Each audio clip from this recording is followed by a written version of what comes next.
There's a sacred, almost unspoken trust that exists between a doctor and a patient. It's that core belief that the person wearing the white coat has your best interests at heart, right? That their fundamental duty is to heal, to protect, and above all else, to do no harm. But what happens when the very institutions designed to protect public health are the ones orchestrating its destruction? Welcome to This Explainer. Today, we're looking at one of the darkest, most devastating chapters in American medical history, the United States Public Health Service Untreated Syphilis Study at Tuskegee. We're going to unpack exactly how a catastrophic ethical failure like this occurred, not by accident, but by deliberate, systematic design. I want you to really listen to these words and just let the weight of them sink in. As I see it, we have no further interest in these patients until they die. This wasn't written by some rogue criminal. This was penned by Dr. O.C. Wenger, a chief of a federally operated venereal disease clinic, talking about the actual men enrolled in the study. This chilling internal government quote instantly exposes the deeply callous nature of the whole experiment. These men weren't viewed as patients to be cured. They were biological specimens to be observed. And their eventual autopsies? Well, that was the true goal of the researchers all along. So how does something like this even begin? Let's go back to Macon County, Alabama in 1932. The U.S. Public Health Service targeted 600 heavily impoverished African-American men, mostly sharecroppers and tenant farmers. They enrolled 399 men who already had latent syphilis and 201 uninfected men to act as a control group. And what's historically devastating here is why this specific group was chosen. The medical establishment back then was heavily influenced by deeply racist social Darwinist assumptions. Prominent physicians falsely pushed the idea that Black Americans were biologically prone to disease and would supposedly never seek out or stick with medical treatment anyway. They actually viewed this marginalized community as a ready-made laboratory to just sit back and observe the natural, deadly progression of untreated syphilis. Part 1. The bad blood deception. Think about it. To run a study observing untreated men for decades, the government had to make absolutely sure these men didn't actually go out and get treated. And to do that, they constructed an incredibly elaborate, systemic lie. The doctors weaponized the everyday language of the community. Bad blood was a local colloquialism in the rural South used to describe a whole variety of ailments, from anemia to fatigue. The researchers never actually diagnosed the men with syphilis. Instead, they told them they were suffering from bad blood. And more importantly, they lied and told them they were being actively treated for it. Deceit wasn't just a byproduct. It was absolutely integral to the study's design. The contrast between what these men were promised and what they actually got is honestly staggering. Desperate, poverty-stricken men were lured in with the promise of free medical care, hot meals on examination days, and burial insurance. But the reality? They were given entirely non-effective medicines, stuff like aspirin and spring tonic. Even worse, they were subjected to incredibly painful, non-therapeutic spinal taps just to check for neurosyphilis. And crucially, there was absolutely zero informed consent. This cruel, agonizing reality was completely orchestrated by their own government. And the manipulation was aggressive. The U.S. Public Health Service sent out letters to the participants in all caps stating, "Remember, this is your last chance for special free treatment."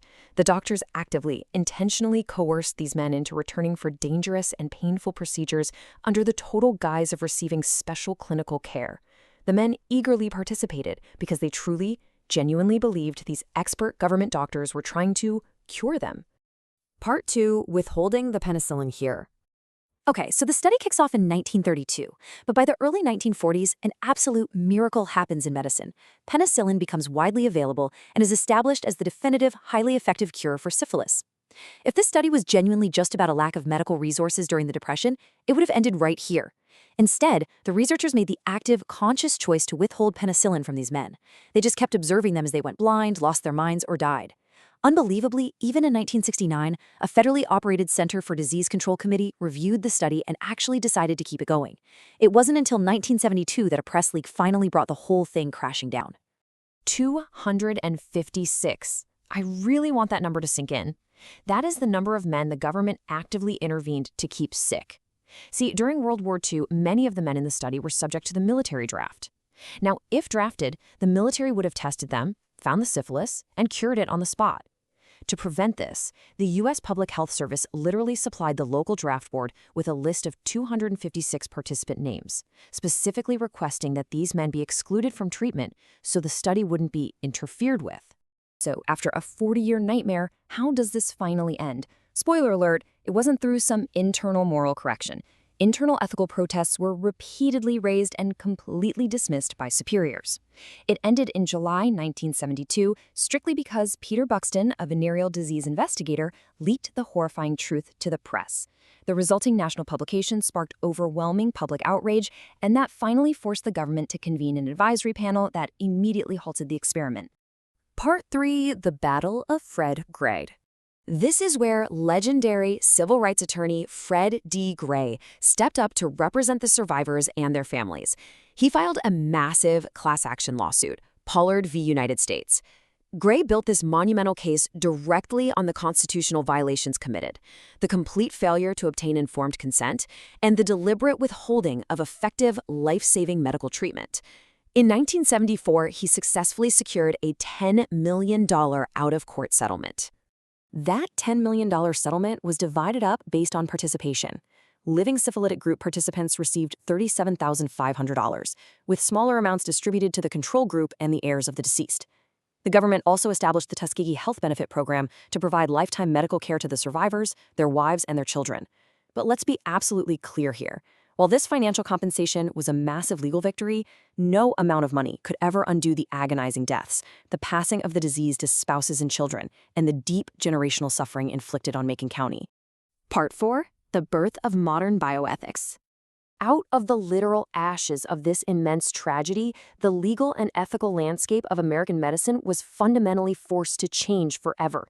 The sheer public outrage led directly to the National Research Act of 1974, which in turn created the commission that published the Belmont Report in 1979.